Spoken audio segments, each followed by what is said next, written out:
Eu vou começar o nosso programa de hoje por lhes contar uma história verdadeira da história de Portugal.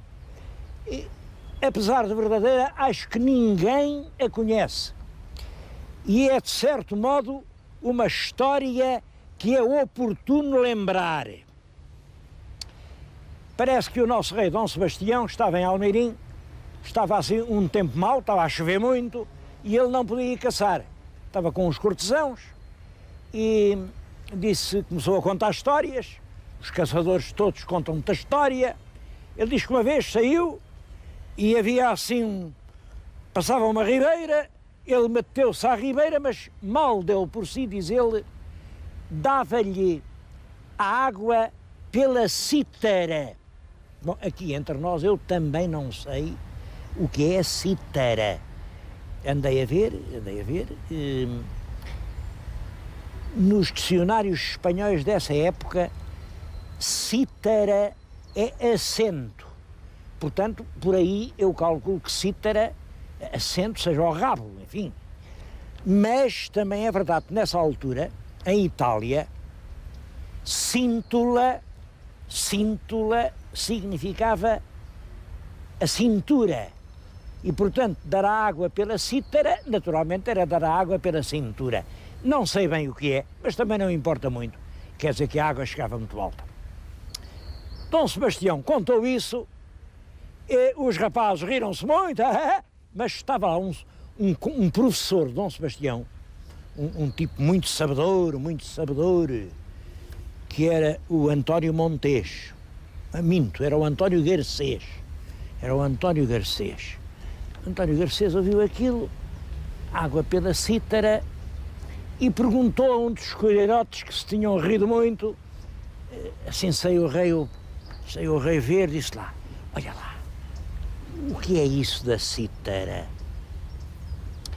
Ora, esse António Garcês era professor de geografia, sabia imensas coisas e estava sempre a chatear os rapazes com perguntas, sabes onde fica isto, sabes onde fica aquilo. Uma cidade que ele gostava muito de localizar era Moscóvia. Moscóvia, como calculam, é a atual Moscovo.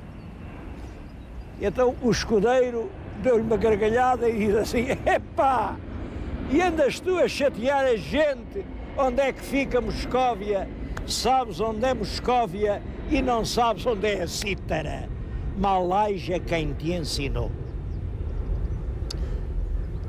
Esta história veio-me à cabeça porque, a propósito destes programas que eu lhes fiz da Ásia, houve um telespectador que me telefonou e disse, está bem, a Ásia, o outro lado do mundo, o senhor fala dos antípodas, e aqui, Lisboa, o senhor ainda não falou de Lisboa.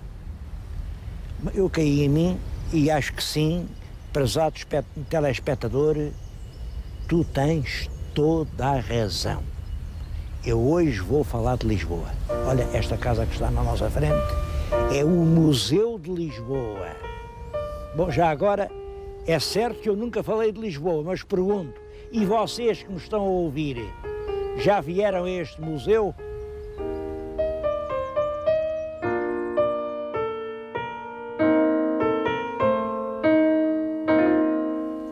Sobre a história de Lisboa, a primeira pergunta que tem de se fazer é logo esta. Quem fundou Lisboa?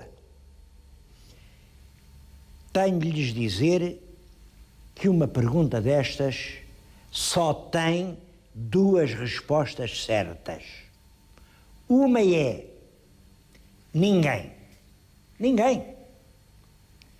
Isto era aqui realmente num litoral de um rio onde havia muito peixe, colinas de terras fecundas onde qualquer semente frutificava rapidamente e, portanto, quem vinha fugindo à força dos temporais entrava ao Tejo, instalava-se, até havia fontes de água quente. Imagina, não era preciso aquecer a água. E, é claro, iam ficando por aí. Uma cidade que lentamente, desde as profundidades da pré-história, foi aparecendo sem nenhum fundador. Eu nem acredito que fosse cidade, porque como isto tinha muita colina, em cada colina havia uma aldeia e cada aldeia guerreava as outras aldeias. E quando as aldeias se guerreiam, não chega a haver cidade. A outra resposta é Ulisses. Ulisses. Há muito tempo que se anda a dizer que o fundador de Lisboa foi Ulisses, que eu saiba, assim por escrito, foi um escritor romano do século III, Solinos, que disse que Ulisses fundou Lisboa. E de então para cá, depois no século IV e V e VI, olha, e o Santo Isidoro de Sevilha, que é bem responsável. Ulisses fundou e deu o nome a Lisboa. E no século X, no século XV e no século XVI, por aí fora, até que chegámos nós, os sábios, e dissemos, isso é uma treta. Ulisses nunca existiu, não foi o Ulisses que fundou Lisboa. Até onde pode ir a força da incultura? Claro que Ulisses é um mito. Nunca existiu nenhum Ulisses. Ulisses é uma referência mitológica com a qual os poemas homéricos designam aqueles navegadores que exploraram todo o Mediterrâneo a seguir à Guerra de Troia. Sabem que a Guerra de Troia foi no século XII a.C. Portanto, Ulisses é um mito que nasceu cerca de 1200 anos antes de Cristo.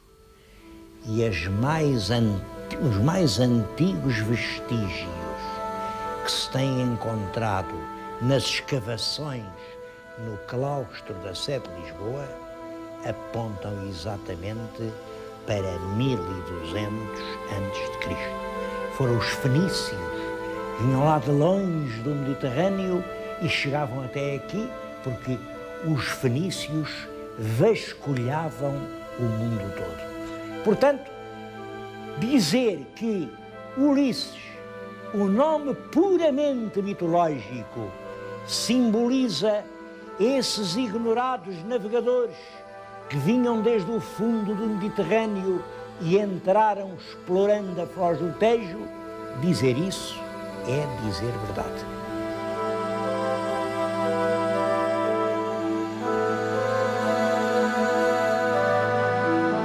Aquele Ulisses que viram é um Ulisses português.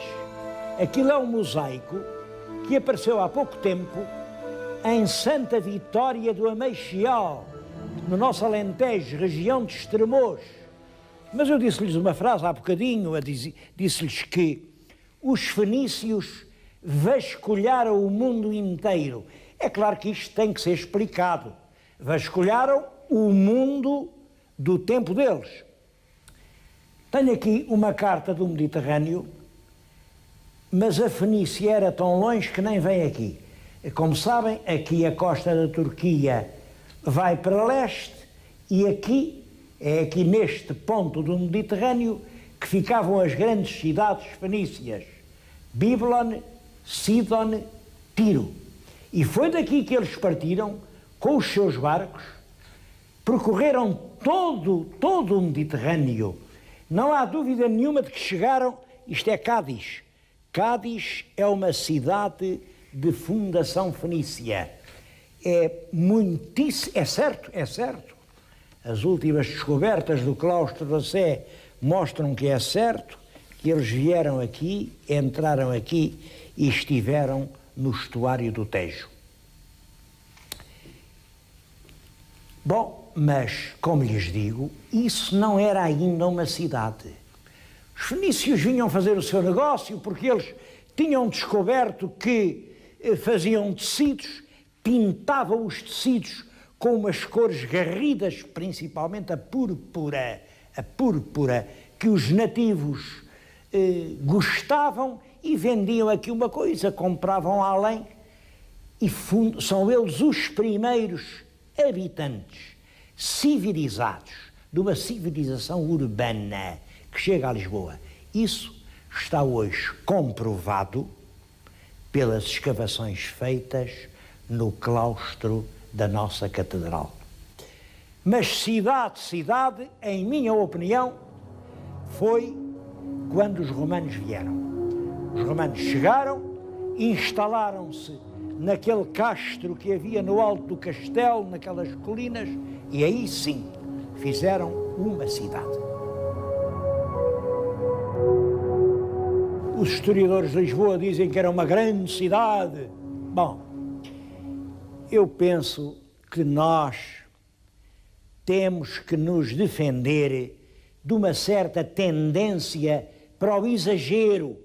Tudo o que é nosso é o melhor do mundo. Outros exageram ao contrário. Tudo o que é nosso é o pior do mundo. Vamos lá pegar na realidade e valorizá-la tal como ela era. É certo que alguns escritores da Antiguidade, o Estrabão e o Plínio, dizem que Lisboa era o entreposto mais importante do ocidente da península. Mas isso não queria dizer que fosse muito importante. Isso queria dizer que no ocidente da península havia terras perfeitamente insignificantes. A mais importante delas, em todo caso, era Lisboa. E podemos dizer isso por várias razões. Hoje eu bem sei que houve muitos terremotos, muitos desastres. A Lisboa romana está toda soterrada. Aqui à minha volta estão as poucas pedras que escaparam. Meu Deus, mas uma grande cidade deixa sempre salvados muito mais importantes. Mas há uma razão definitiva. É que se encontrou em Lisboa o Teatro Romano. Está aqui, estes desenhos do Teatro Romano foram feitos ainda no século XVIII. Depois do terremoto, quando estavam a levantar aquelas terras todas caídas, aparece um teatro romano. São desenhos datados de 1816 e vejam que o teatro agora ainda está pior que neste tempo. E não se pararam as obras, têm andado e continuam e aquilo não anda nem desanda. Acham que é só, enfim, incapacidade? Não é. É que realmente já se descobriu que é um pequeno teatro. O maior diâmetro pode ter 60 metros. Devo dizer que um teatro médio tinha pelo menos 100 metros e que há teatros com muito mais do que isso. E como o teatro dá a medida da cidade, é evidente por ali que esta cidade não era nenhuma grande cidade. Era uma pequena cidade portuária muito importante, porque era por aqui que se escoavam as riquezas que vinham do Ribatejo, o magnífico vinho, o magnífico azeite, o mel. Há quem fale no ouro, eu não tenho a certeza disso, mas daqui iam grandes riquezas. Por isso, fixaram-se aqui mercadores na Foz do Tejo e nasceu uma cidade. E os mercadores eram tantos que também queriam ter o seu teatro. Não era grande, porque a cidade era pequena, mas era um teatro para se rirem à noite. Para se rirem de quê? Bom, o teatro é do século I e II e, portanto, eram as comédias, eram as graças daquela altura que ali se representariam. O humor romano era, de certo modo, um humor assim um bocado grosseiro, mas não há nada como exemplos. Eu vou-lhes contar uma história desse tempo, uma anedota desse tempo, uma história contada por aliás, ilustre escritor, muito pouco conhecido, que é o Algelo. O Algelo contava esta história, que foi passado ao teatro. É uma história assim. Havia uma cidade onde no mesmo dia aconteceram duas coisas.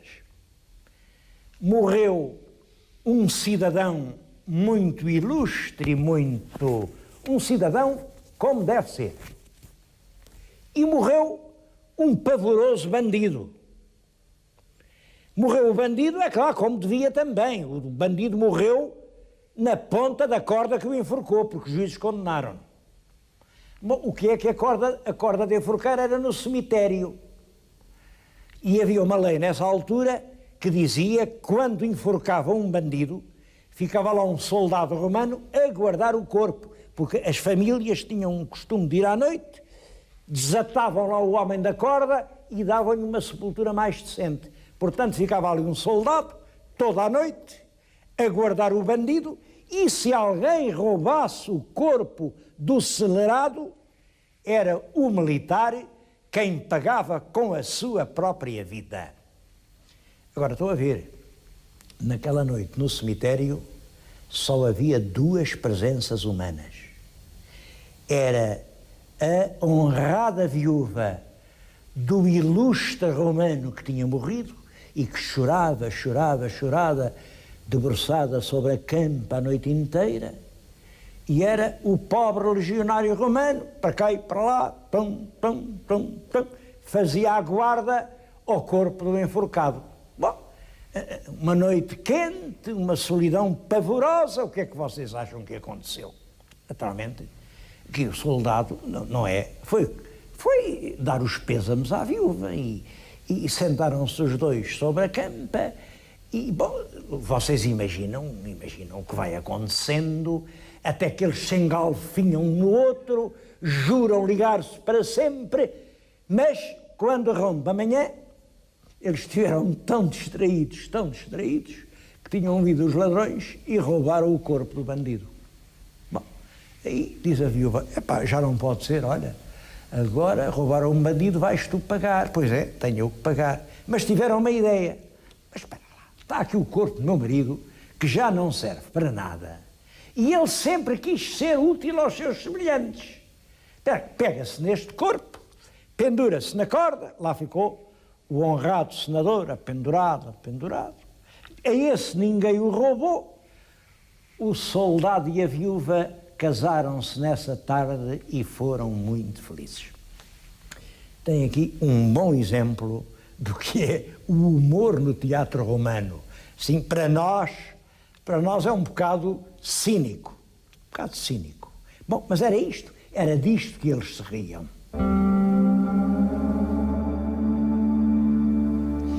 O nome romano da cidade era Ulicipo. É muito possível que fosse esta semelhança Ulicipo com Ulisses que originou a lenda. Bom, de qualquer maneira a cidade durou, ela vem do primeiro século antes de Cristo e durou pelo menos até ao século V. São mais de 500 anos. Depois vêm os bárbaros, povos germânicos, escavacaram tudo, partiram os monumentos, arrasaram os templos. Depois vêm os mouros, o que estão a ver junto de mim é o pouco que ficou da Lisboa Moura. Olhem, são pedras, dizem no fundo todas o mesmo.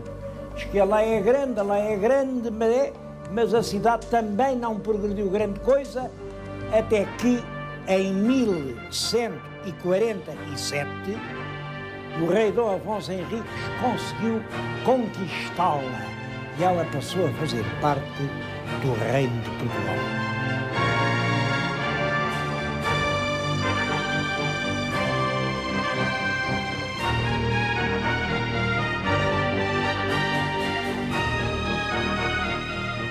Houve um crescimento de Lisboa permanente desde a conquista cristã até ao século XV, até ao fim do século XV. Lisboa vai sempre aumentando de área, mas o grande salto em frente é dado no tempo do rei Dom Manuel, em 1498. A armada de Vasco da Gama chega à Índia. Portugal tem o exclusivo da rota marítima do Cabo e, portanto, Lisboa fica na posse do grande negócio europeu das especiarias. Isso podia ter feito da nossa capital uma das grandes cidades da Europa. Mas não fez. E não fez porque exatamente nesse mesmo ano, São curiosas estas coincidências.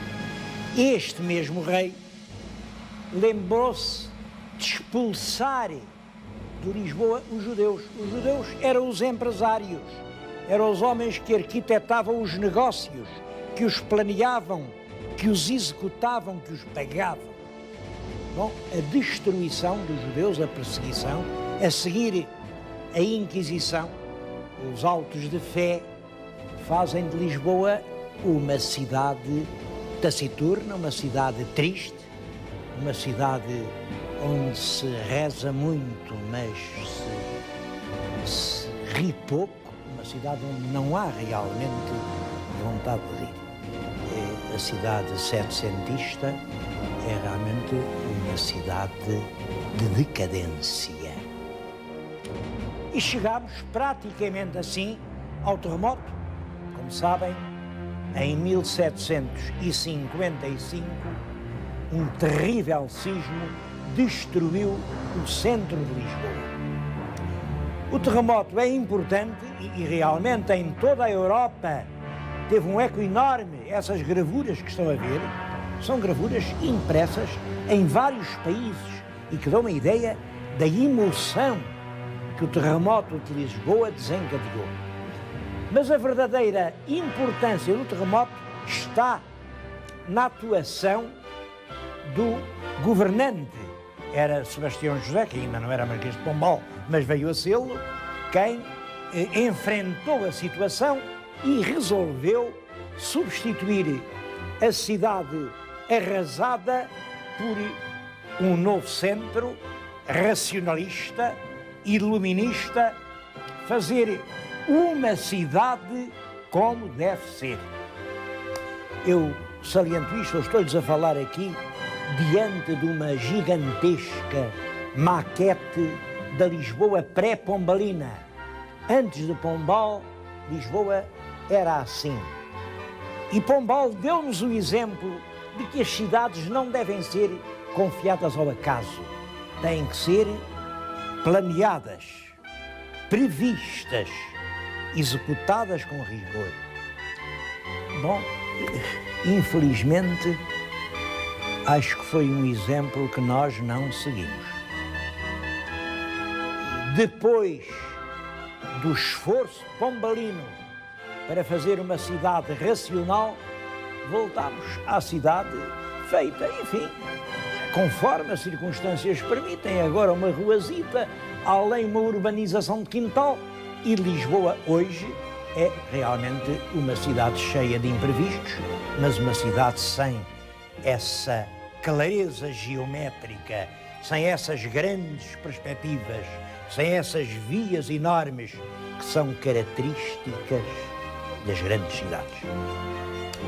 É a cidade que temos, é a nossa Lisboa, é uma cidade com características talvez únicas. Olhem, é a única capital da Europa que nunca foi bombardeada. Claro, nunca foi bombardeada pelos inimigos exteriores. A gente cá dentro, nestas brigas, aragatas e tal, já houve uns naviositos que estiveram a deitar granadas sobre Lisboa. Mas, enfim, não foi grande o prejuízo. Isto quer dizer que Lisboa, por estar excêntrica em relação aos grandes polos da política mundial, pode ser um paraíso da paz. E está um destino bonito para Lisboa. Lisboa, cidade da paz.